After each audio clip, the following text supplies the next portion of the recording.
Ngayon sa ating mga balita pong pang-consumer at kalakalan naman, abay posible daw magkaroon ng magkahalong galaw sa presyuhan po ng langis sa susunod na linggo.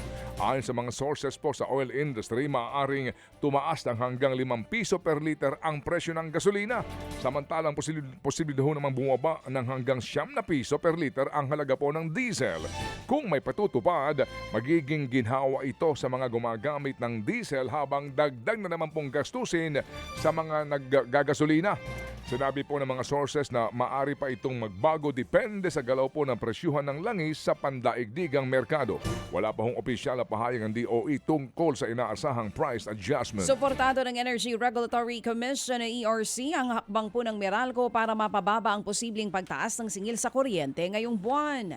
Pinayagan ng ERC ang mas maagang pagpapatupad ng line rental cap sa mga power supply agreement ng Meralco. Layunin po nito na bawasan ang epekto ng mataas na generation cost sa mga consumer sa gitna pa rin ng patuloy na global oil crisis. Sa ilalim ng line rental cap, may limitasyon lamang ang mga power producer sa mga gastos na maaaring ipasa sa consumers. Ang sobrang gastos ay sasagutin na ng mga power generator at hindi na idadagdag sa bill ng customers. Nauna nang tinatayang aabot sa mahigit ₱1 kada kilowatt hour o piso kada kilowatt hour ang dagdag singil sa generation charge ng Mayo.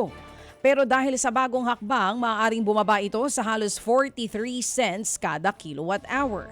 Ayon po sa ERC, patuloy silang naghahanap ng mga paraan para maproteksyonan ng mga consumer laban sa mataas na presyo ng kuryente. Nilagay po naman ng NGCP sa yellow alert ang buong Kabisayan. Kahapon po ito dahil nga sa manipis na supply ng kuryente. At ayon pa rin po sa NGCP, nagkaroon daw ng yellow alert kapag po kulang ang reserbang kuryente para nga matugunan ang demand ng naturang grid. Sinabi po ng NGCP na may ilang power plants din na nakaranas ng forced outage habang ang iba po naman ay hindi tumatakbo sa buong kapasidad.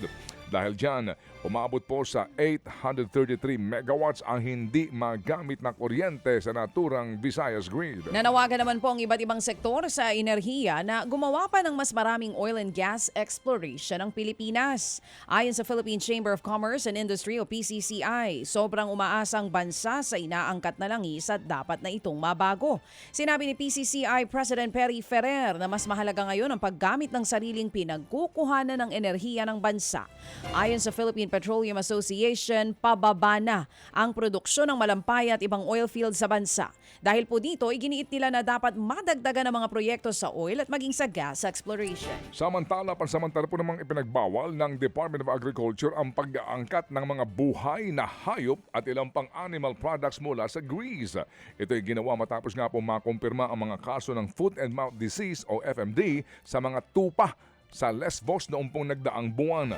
Kasama sa ban ang pagpasok po ng mga buhay na baboy, baka, karne at hilaw na gatas mula sa Greece.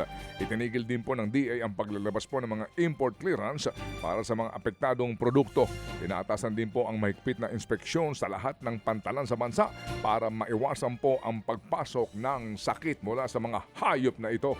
Mga kapatid, patuloy po kayong tumutok sa 105.9 True FM para sa totoong balita, informasyon, music and entertainment. Mag-subscribe sa aming YouTube channel at podcast at sundan nyo kami sa Facebook, Instagram, X at TikTok sa True Network PH. Bisitahin din po ang aming official website, truefm.ph.